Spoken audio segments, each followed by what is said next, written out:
Anything from the Xbox showcase catch your eye, but you don't have an Xbox or PC up to snuff? Worry not, because Nvidia GeForce Now, powered by Pentanet, will let you play a whole slew of first-party Xbox titles without having to invest in any new hardware. Click the link below to try it for free, or stick around to the end of the video to learn more.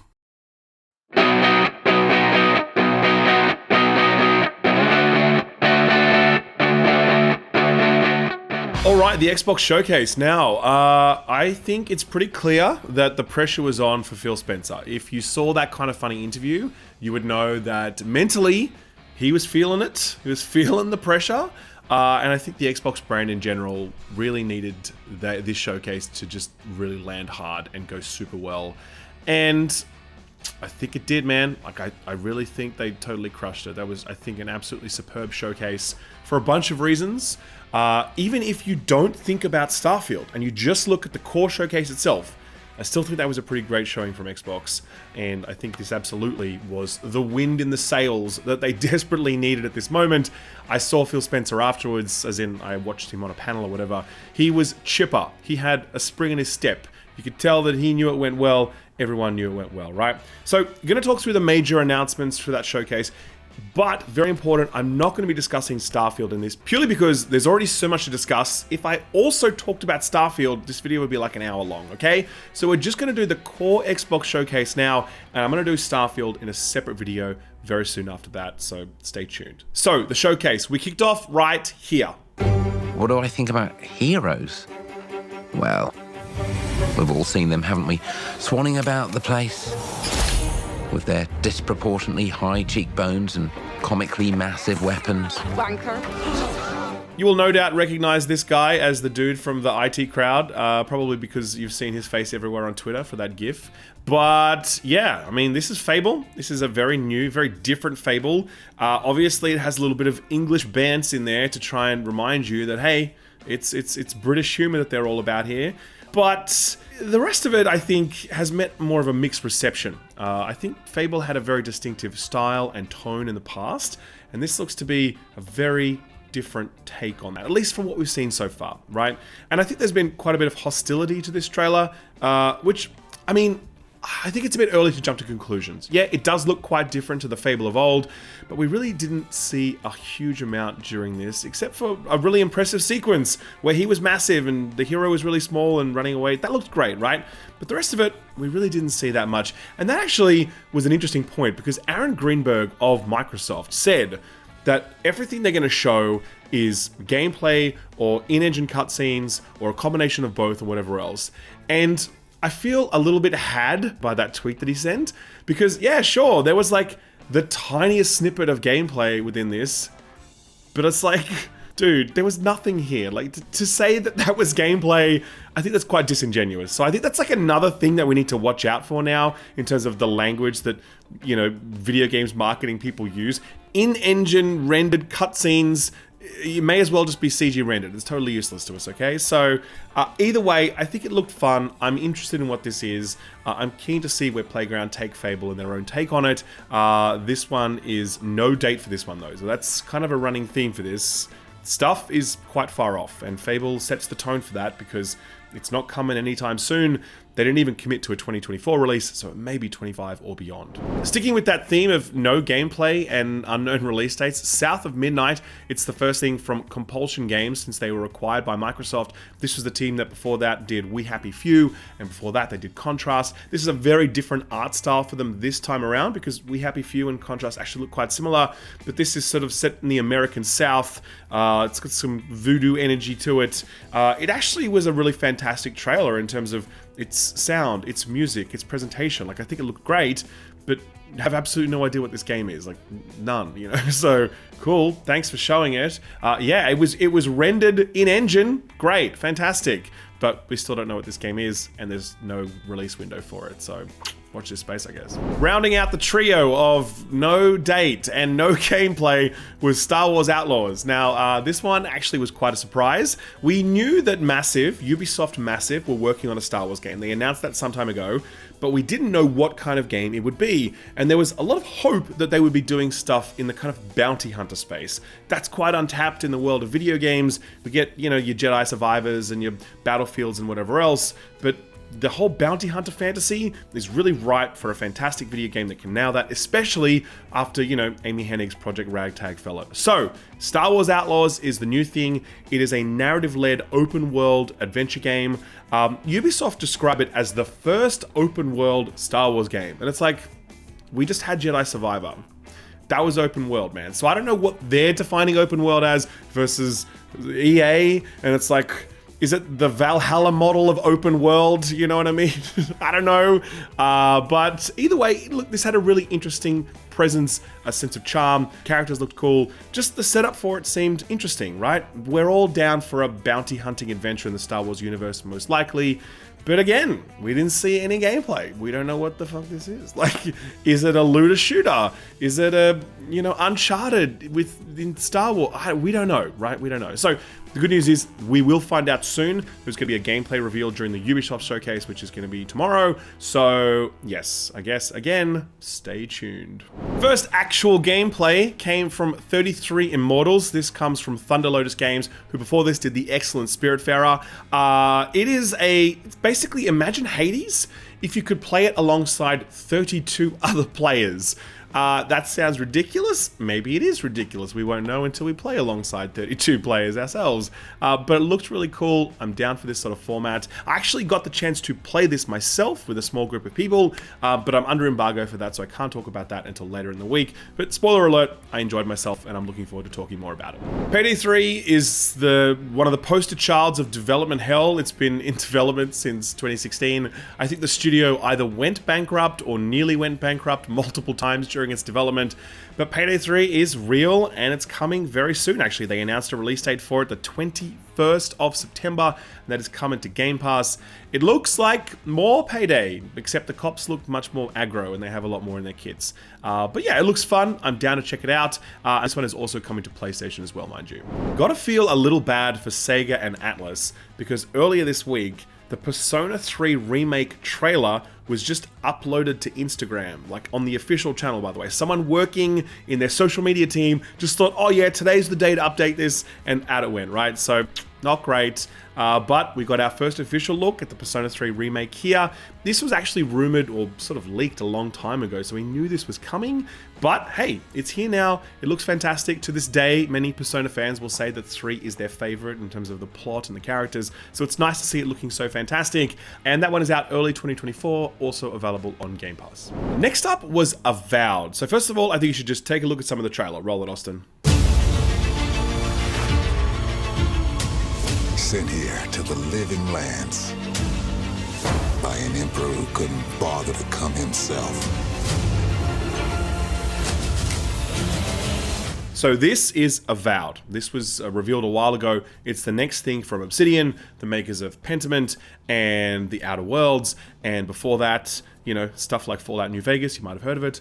So a lot of anticipation for this one. It was always meant to be Obsidian's take on the Elder Scrolls formula, right? They've never said that, but it was pretty clear from the get-go that that was the case. Plus, it was based in the Pillars of Eternity universe, so there was a lot of lore to draw from there. Those are very, very text-heavy, lore-rich games, so to see that kind of rendered in first person, be able to move through those worlds and explore them in that way, with all that history and lore to draw from, that's a cool premise, okay?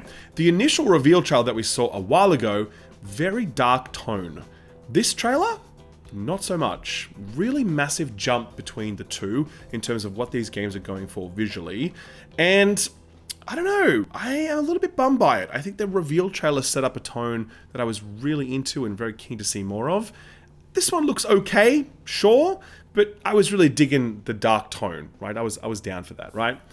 The other thing I'll say is that it doesn't look particularly current gen Avowed. Like the visuals that we saw here, like if this was also coming out on Xbox One, I wouldn't be super surprised. Do you know what I mean?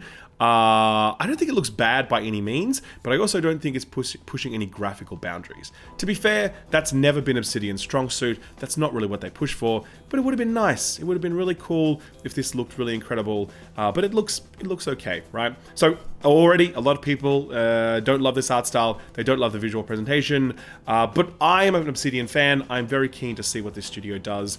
the core of their games has always been good writing and RPG, right? And I have no doubt that this will also deliver that because that's all their games have delivered. So yeah, this is Avowed. It is out sometime in 2024. We do not have a release date yet. And of course, it will be on Game Pass. Man, I was so excited for this next reveal. Check this out.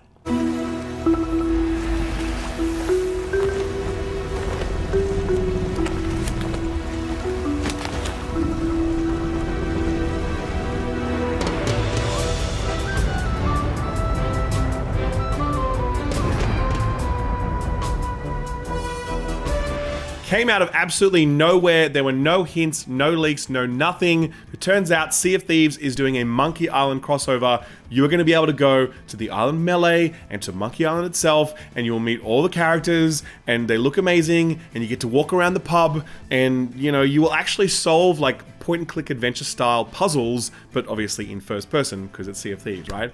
But what a cool crossover event. What a rad thing to do. Interestingly though, Ron Gilbert, who is the creator of the Monkey Island series, he actually said just today that he had no idea this was coming and that all of it was done behind his back. So you kind of get the feeling that he's not super happy about how all this has gone down, which is a bit of a bummer. It would have been nice to see him involved in this project as well. But either way, it is coming on July 20th, which is really soon, and it's part of Sea of Thieves. I have not gone back and played Sea of Thieves since the original game back in the day where it was not in great shape. There's been plenty of excuses for me to do so, but I feel like this is the most compelling one, and I'm really excited to check this out on July 20th. Flight Sim 2024. Have you ever wanted to fly rich people around and lift antennas on top of mountains and put out fires from a helicopter? Now you can do that.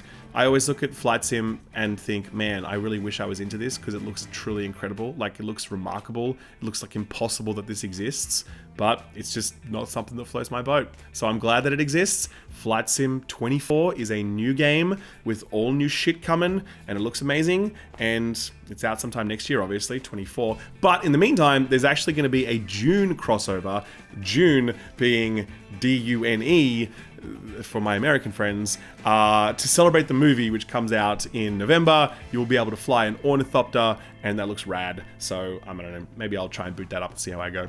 Hellblade 2, we got a new look at that here. The first trailer that we saw for that a long time ago was very much about like an action set piece. You know, this big troll-looking thing chasing them down. It was a lot of spectacle. It looked really great. This one was very much about the inner monologue that Senua goes through, which is so core to her journey here. It was, I think, fantastic. I was really kind of just very drawn in by this. It's so different to what you usually see in a game trailer. Most game trailers are just like big explosions and like the voices and the sound, whatever. But this was just like a person's performance and the way that that was delivered through a video game. And I thought it was so fantastic, and I was really down for it. Again, there's no specific release date for this one yet, but Hellblade 2, Senua's Sacrifice, comes out in 2024 at some point. Also Day 1 Game Pass. This next one was a nice surprise, a little bit confusing at first, but when it started to make sense, we were all very into it. Check it out. Oh, surf's up, dude. Yeah, dude. Hang loose, bro. 俺がどうかしたのか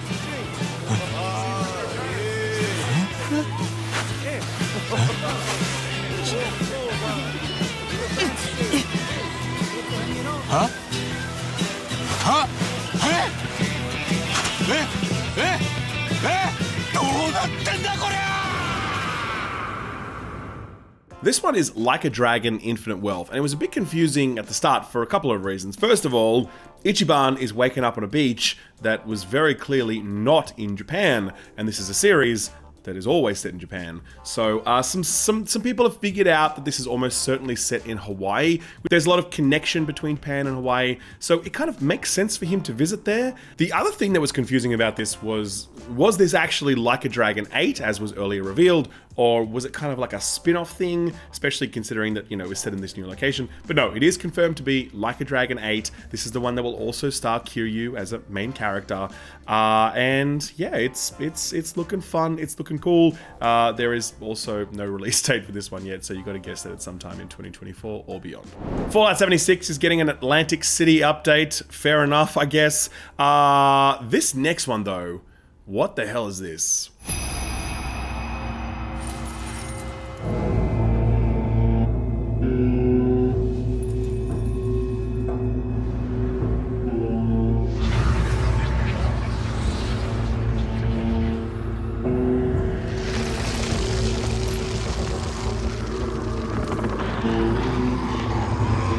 So when I first saw this and saw this like feudal Japanese architecture and all these monstrosities, I was like, oh my god, they are doing Onimusha. But they are not doing Onimusha, sadly. They're doing something called Kinitsugami Path of the Goddess. I don't know what this is. No one actually knows what this is, and Capcom have not taken the time to explain what this is. They just dropped this trailer, and then that was it. Look, it looks amazing. The art design here looks incredible. It is so striking, so unique. Really loved it, but we still have absolutely no idea what it is, except a suspicion that it may have some co-op play, and that it clearly is some type of sort of action game. That's it. That's all we got, right? But Capcom have really been on a tear these last few years. They just keep putting out hit after hit. So hopefully this follows in that tradition, but we won't know until we find out much later on, it seems. We don't have a release date. Again, we don't even know what this game is yet, so we have to just wait and see. Forza Motorsport is coming on October 10th. They unveiled some new cars here. They talked about how cool everything looks and how great it sounds and whatever. I am increasingly more interested in the Forza series after how much I enjoyed Horizon. So where before I would not have paid attention to Motorsport at all, now I'm like, you know what, I'm going to check it out. So October 10th, I will be checking this out. Elder Scrolls Online is getting an update soon. I think it might actually already be out. Also, Overwatch 2 is getting some PvE content. That's important since they kind of cancelled most of their planned PvE content. It was a very impressive trailer. It was wonderful to hear the Overwatch music kicking in like that. To be perfectly honest though, this trailer kind of made me a little bit sad more than anything else, because you saw this PvE stuff and you heard this music and you saw these characters. It took me back to a time when I was playing Overwatch and I was so excited about that game. And while there is some PvE content here, obviously that's the focus of this trailer, you know that there was going to be so much more. And this trailer was a bit of a reminder of that. It did bum me out. But either way, some new stuff is coming to Overwatch. Check it out if you can. Something else that was leaked as part of that, Sega Atlas employee who just blurted it all out on Instagram nice and early was a Persona 5 tactics game. Check it out. So you're telling me you're thieves who steal hearts, and you just happened to stumble into this world? The Rebel Corps will always help the Phantom Thieves, just as the Phantom Thieves have helped the Rebel Corps. Never forget that we're a united force who can rely on each other. Not much else to say about this one. It's looking nice. Good to see Atlas and Sega sticking with these characters and with this art, and it just looks great. And Persona 5 Strikers was actually really good fun, so I'm glad they're doing more spin-offs. And tactics kind of makes sense for Persona. You can see it's a nice fit. And this one's actually out pretty soon, November 17th, and it's also going to be coming to Game Pass. After this, there was a Starfield trailer, which was extremely impressive, but I won't talk about that now. We'll talk about that later in the Starfield video. Then there was Jusant, as I believe it's pronounced. Please correct me if I'm wrong. It looks really nice, actually. Take a look at the trailer.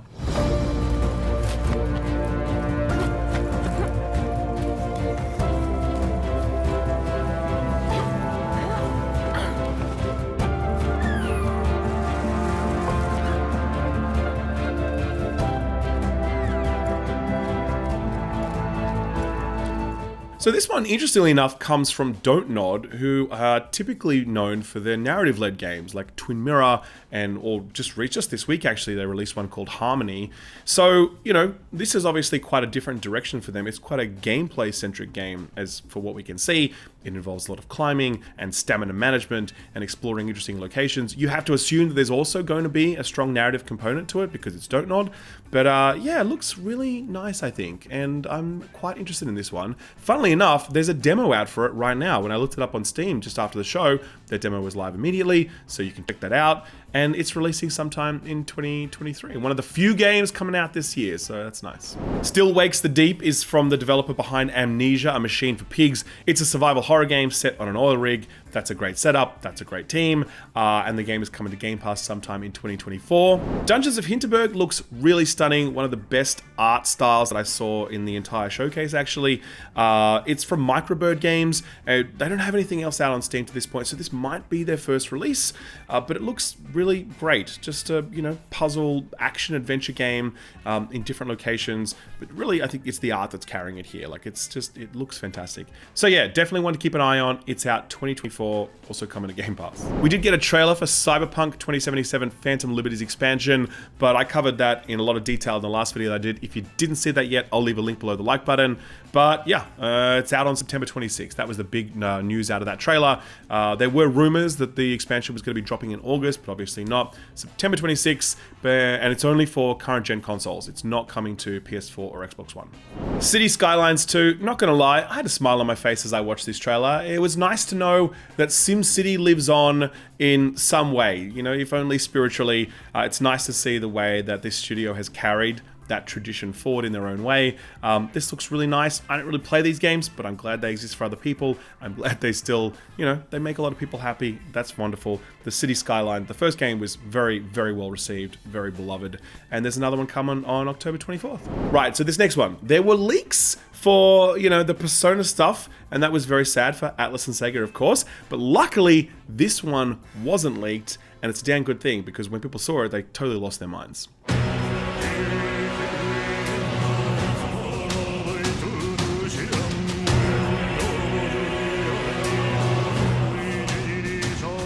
僕を覚えてるか。国民の信託を最も集めし者が次なる王となる資格を得るものとする。陛下のお命が奪われるなど。汝定めを課せられし子よ、憂いを抱える旅人。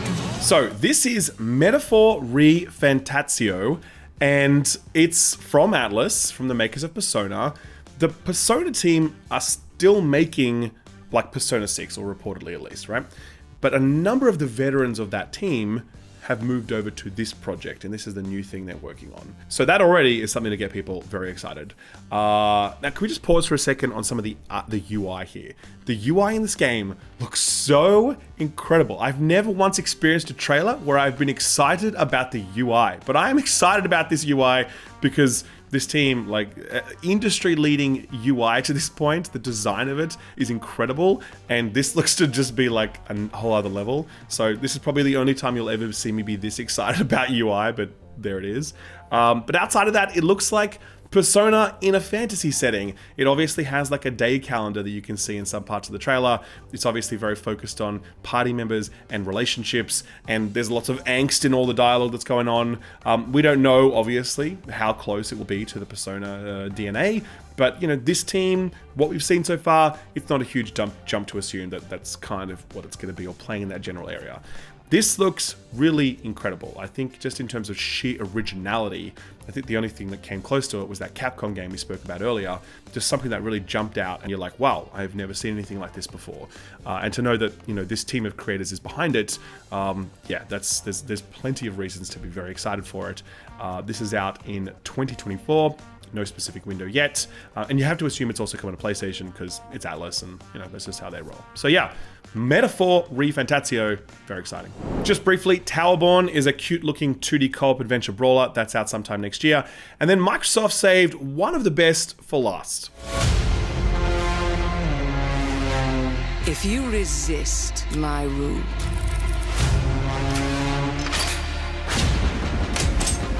if you alter our past, if you threaten what I have built, there is nowhere in space or time where I will not destroy you.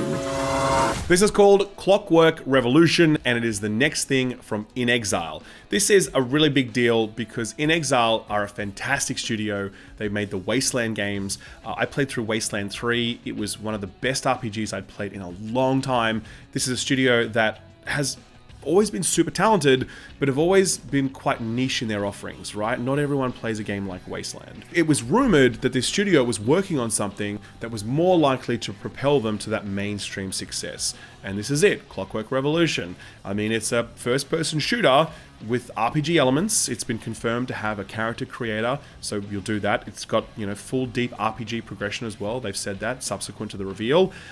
Obviously, it has a lot of Bioshock energy, of course, with its steampunk aesthetic, and obviously it's got some abilities as well.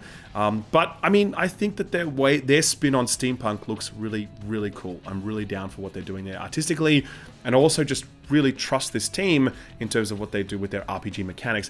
And the central mechanic seems to be something around time travel, where you will go back and travel in time to various moments in history, and what you do there and the decisions that you make will affect the future, and then you will travel back in time, or back through time to the future to see, you know, how your decisions are manifest. That is a cool idea. That has like a lot of Dishonored energy with regards to how you made your decisions and how that affected the world around you. So, you know, Bioshock, Dishonored, the team that made Wasteland, you know, a game that looks this good visually, hell yeah, man, totally. So it was, I think, a good finishing note for Xbox, and really, really keen for it. But again, no release date for it. They just said it's out in due time. They didn't even commit to 2024, so it might be 2025. We don't know. So that was the showcase. Overall thoughts, I really think that Xbox crushed it. Like, again, don't forget, after all of this, there was still Starfield. There was still like 45 minutes of Starfield, which, you know, I certainly won't hold back my thoughts on that now. I thought was fantastic, and I think no one would have expected it to be as good as it was, right? But putting aside all of the Starfield stuff, this still looked absolutely fantastic. Like, this whole showcase was just great stuff that you'd want to play from first and third party studios. And I was like, yeah, cool. Now, obviously, the criticism is going to be that it's, you know, it's all coming next year. And that's 100% true, right? In terms of the stuff that we've got this year, there's Starfield, obviously a big deal, Forza, and then there's updates for existing games like ESO and Fallout and whatever, Fallout 76, right? So not a huge lineup for this year. But after that, there's a lot on the slate, a lot to look forward to, and that looks good. We have been saying for a long time now that, oh, next year is going to be Xbox's year, man, for sure. Just give them 12 more months, 18 months top. It's going to be Xbox's year. And we're still saying that today, sure, absolutely. But at the same time, I'm really keen for these titles, and I don't mind waiting for them as long as needs be. Like, Starfield really did look pretty crazy good. Forza, it's like best-in-class racing game. Fable, you know, obviously some question marks about it, but Playground know what they're doing. I'm interested on their spin. Avowed, I really trust Obsidian to make a cool, deep, you know, fun, interesting RPG. Flight Simulator, not something that I personally play, but again, industry leading. What an incredible thing for the people that love it. Hellblade 2 looks fantastic. Just the amount of emotion that was conveyed in that one scene alone that we saw was, you know, was amazing. And finally, Clockwork Revolution from In Exile, which, you know, I spoke about, and I think just looks great. So that's a really interesting portfolio of games. So many different genres, so many different settings, lots of reasons to be pumped about it. And I think as well, like, as I look through it, there's only really 2 live service games in that list that I just rattled off then, which I think is quite a stark contrast to Sony's recent showcase, where 5 of the 6 first-party games that they demonstrated were live services. And we know that 60% of their development budget is going toward live services in the next little period. Like, that's where Sony are putting their time and their money and their development energy. And I don't think Xbox are doing quite the same thing. Xbox don't talk about live services in that way. This showcase didn't commit to that as their vision for the future. And personally, I mean, I'm really interested in not live service at this point. You know, I don't have time for any more live services. And Xbox showed me a bunch of single player focused games that look really cool that I'd want to play. And I think that is great. Obviously, it would be nice if they were all out this year. We have to wait a little bit longer for them.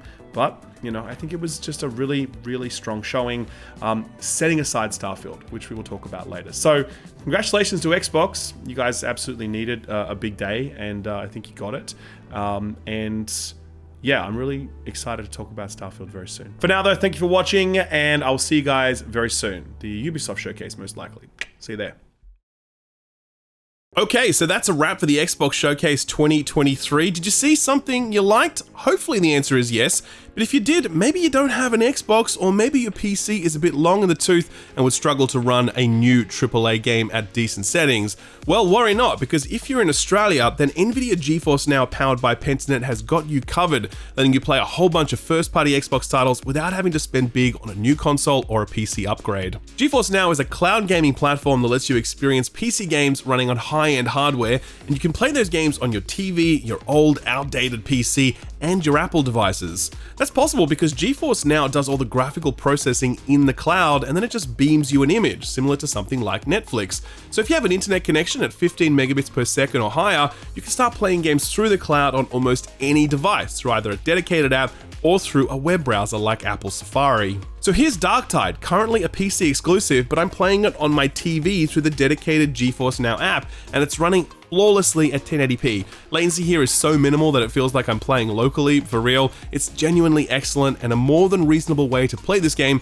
if you are very keen for some Darktide, but you don't have a PC. Why do I keep mentioning first-party Xbox titles? Well, Microsoft have actually just signed an agreement with Nvidia GeForce Now, guaranteeing them access to most first-party Xbox releases that come to PC.